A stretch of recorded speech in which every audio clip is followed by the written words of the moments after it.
আসসালামু আলাইকুম। আপনাদের সাথে শেয়ার করতে চলে এলাম শাহী বিফ কোরমা কিভাবে রান্না করলাম সেই রেসিপি নিয়ে।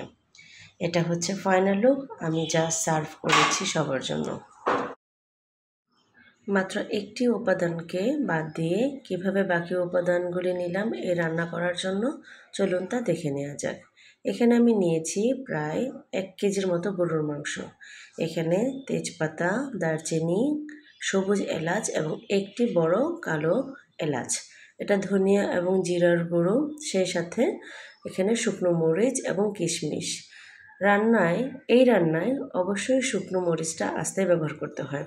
এখানে টক দই, এখানে হচ্ছে আপনার বিভিন্ন ধরনের মশলার মিশ্রণ, যেখানে আছে জয়ফল, জৈত্রী, পোস্তদানা এবং অল্প একটু গরম আপনার কালো গোলমরিচ। এছাড়া সয়াবিন তেল, বাদাম বাটা, এখানে 2 ধরনের বাদাম বাটা নিয়েছি।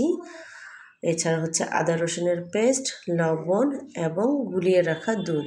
চাইলে লিকুইড দুধও ব্যবহার করা যাবে, আমি পাউডার দুধ গুলিয়ে রেখেছি। এছাড়া আছে কাঁচামরিচ এবং পেঁয়াজ। এই পেঁয়াজ এখন কাঁচা অবস্থায় আমি রান্নায় কিছুটা দিব এবং বাকি কিছু বেরেস্তা করে নিব পরবর্তীতে দেওয়ার জন্য। রান্নার প্রতিটি ইনগ্রিডিয়েন্ট এখানে আমি নিয়েছি আমার চোখের আন্দাজে। যেহেতু ঘরের রান্নায় কখনোই আসলে আমরা কেউ ব্যালেন্স ব্যবহার করি না, যে এটার পরিমাণ বোঝার জন্য। তো এরপর মাংসের মধ্যে সবগুলি উপকরণ এক এক করে আমি অ্যাড করে নিচ্ছি এবং সবগুলি উপকরণ দিয়ে দেওয়ার পরে খুব ভালো করে আমি মিক্স করে নিব। এই রান্নাটিতে আপনি কিন্তু অবশ্যই সাদা সয়াবিন তেলই ব্যবহার করবেন। এখানে যদি সরিষার তেল ব্যবহার করেন বা অন্য কোনো তেল, তাহলে শাহি যে ফ্লেভার, তা আসলে ফ্লেভারটা নষ্ট হয়ে যাবে। সবগুলি উপকরণ দিয়ে দেওয়ার পরে আমি আস্তে আস্তে নেড়ে নিচ্ছি। আপনি চাইলে এই মশলাটা মাখিয়ে 1 ঘন্টা, আধা ঘন্টা অথবা 2 ঘন্টা পর্যন্ত সময় ম্যারিনেট করে রাখতে পারেন। তবে যেহেতু আমার সময় হাতে কম ছিল, তাই আমি আর ম্যারিনেট রাখিনি, সাথে সাথে চুলায় বসিয়ে দিলাম ঢেকে মিডিয়াম ফ্লেমে। মাংস রান্নায় প্রথম ধাপে ঢেকে বসিয়ে দিলে, এখানে যেহেতু টক দই দিয়েছিলাম আমি, তাই আর আলাদাভাবে পানি দিতে হয়নি। তবে একটু পানি দিয়ে দিলে, চুলায় বসিয়ে দিলে মাংস থেকেও পানি ছাড়ে এবং মশলার সাথে মিক্স করা পানি মিলে মাংসটাকে প্রথম ধাপে কষিয়ে নেয়। আজকের এই রান্নায় আমি একবারই কষাবো।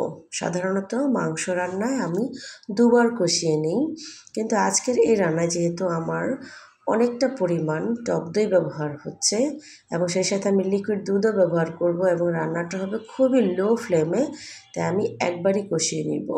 তো দেখতেই পাচ্ছেন প্রথম ধাপের কষানোতে আমি নেড়ে দিচ্ছি। যেহেতু টক দই আছে, অন্যান্য মশলা আছে, কড়াইতে কিন্তু পানিটা শুকিয়ে আসার পর থেকে একটু লেগে যেতে পারে। তো এজন্য একটু পরপরই নেড়ে দিতে হবে, যেন মশলাটা কোনোভাবেই হাঁড়ি বা কড়াই যেটাতেই রান্না হবে সেখানে লেগে না যায়।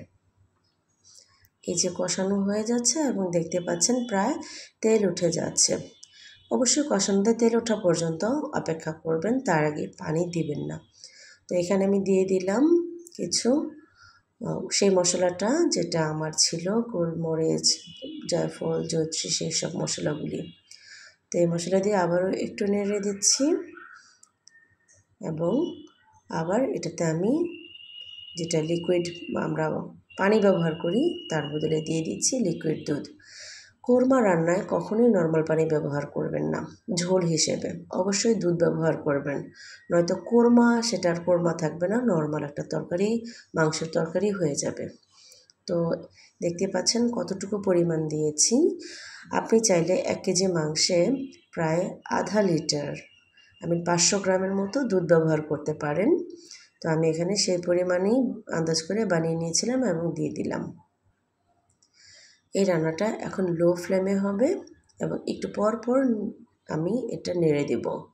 যদি আমার হাতে অনেক বেশি সময় থাকতো, তাহলে অর্ধেকটুকু পরিমাণ ঝোল শুকিয়ে যাওয়ার পর আমি এটা দম দিয়ে রান্না করতাম, কিন্তু একটু তাড়াহুড়ো থাকায় আমি লো ফ্লেমে সরাসরি চুলাতেই রান্না করেছি।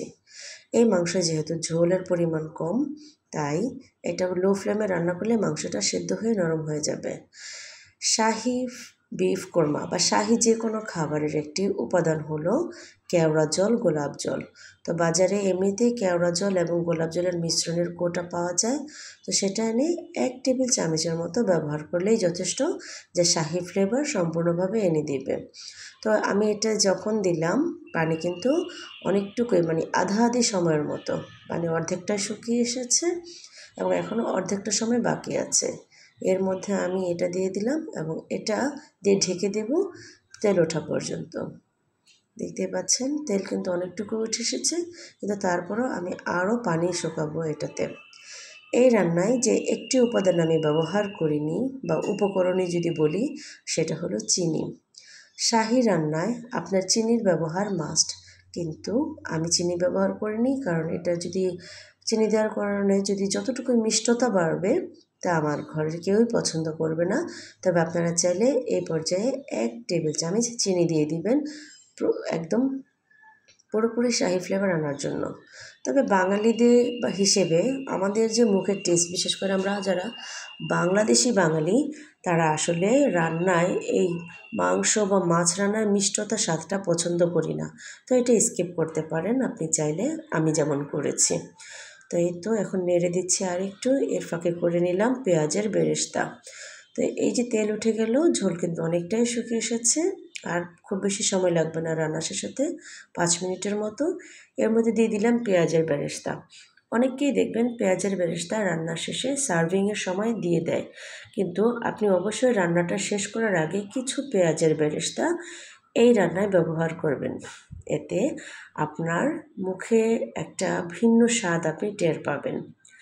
তো এই তো দিয়ে দেওয়ার পরে এখনও কিন্তু লো ফ্লেমে আছে, আমি একটু নেড়ে দিচ্ছি এবং জাস্ট 2 মিনিট আমি ঢেকে দেব, যেন পেঁয়াজের বেরেস্তাটা ঢেকে দেওয়ার কারণে একটু নরম হয়ে আসে। এই রান্নাটা আপনারা কখনোই বেশি ঝোল রাখার চেষ্টা করবেন না। এটা যেহেতু একটা শাহি খাবার, তাই এখানে ঝোল হবে না। আর আরেকটা উপাদান যেটা অবশ্যই ব্যবহার করবেন সেটা হলো ঘি। আপনার বাসায় যে কোনো ব্র্যান্ডের ঘি থাকুক বা হাতে তৈরি থাকুক, অবশ্যই 2 থেকে 3 টেবিল চামচ ঘি ব্যবহার করবেন রান্নার একদম শেষে। তবে এটা কখনোই হাই ফ্লেমে আপনি বলক দেওয়াবেন না বা অনেক আগেই ব্যবহার করবেন না। এতে ঘিয়ের যে ঘ্রাণ সেটা অনেকটুকুই বাতাসে মিশে যায় এবং কমে যায়। তো একদম লাস্ট মোমেন্টে দিয়ে দেখুন, এখনও লো ফ্লেম, আমি জাস্ট নেড়ে দিচ্ছি মাংস এবং গ্রেভির সব অংশে যেন পৌঁছে যায়। তো আমার রান্না কিন্তু একদমই শেষ। এখন আমি এটা সার্ভিং ডিশে ঢেলে নেব এবং এই খাবারটা আপনি পরিবেশন করতে পারবেন সাদা পোলাও, পরোটা, খিচুড়ি এবং যে কোনো আইটেমের সাথে। তবে শাহি বিফ কোরমা সবচেয়ে বেশি মজা লাগে আপনার সাদা পোলাওয়ের সাথে, একটা রাজকীয় স্বাদ। এই দুটো আইটেম মিলে যে অপূর্বভাবে আপনার ক্ষুধা নিবারণ করবে, তা সত্যিই অনন্য। আশা করি রেসিপিটি আপনাদের ভালো লেগেছে। আপনারা যদি এই রেসিপিটি ট্রাই করেন তাহলে আমাকে অবশ্যই মেনশন দিবেন। আপনাদের সকলকে ধন্যবাদ আমার এই রান্নাটি দেখার জন্য।